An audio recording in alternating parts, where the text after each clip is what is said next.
broke down. Mike had gotten lost, turning onto the rutted dirt road he was unfamiliar with. The rain had stopped, but the pitch black of the night offered no help in seeing the surroundings. The tires were spinning to gain traction on the muddy surface.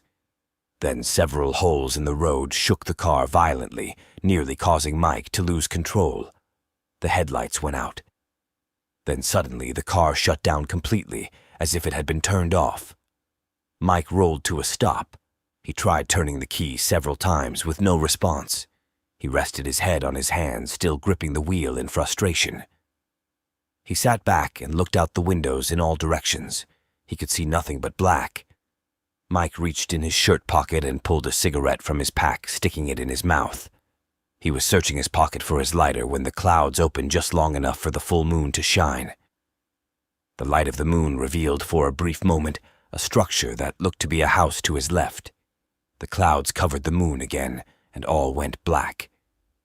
Mike sat with his hands on the wheel again, wondering if he should get out and look for the house. He then saw the moonlight moving across the landscape in front of him, another opening in the clouds some distance away, but coming toward him.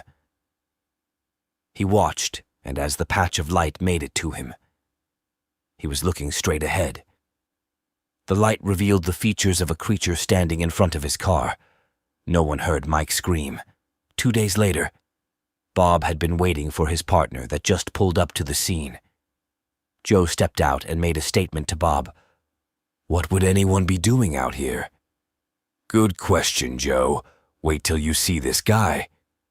They walked along the grassy edge of the dirt road. Bob said, "Can't figure why a man would stop here unless he knew someone in that cemetery. But look at that mausoleum all grown over. That has to be over 100 years old. I'd say most of the graves here are at least that old and many older than that. Yay, strange anyone stopping here. No flat tires on the car. Suppose it broke down? While I was waiting for you, I looked things over fairly well. He must have stopped here when it rained the other day. Those tire impressions are perfect.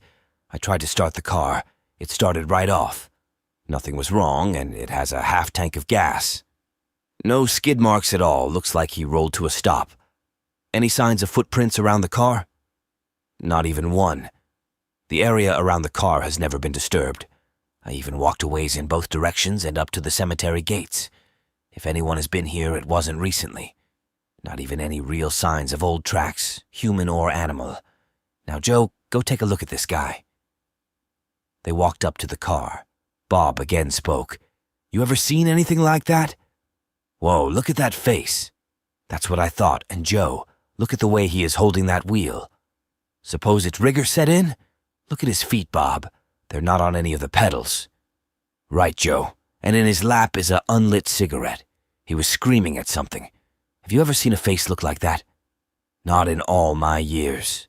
Looks to me like something simply scared him to death."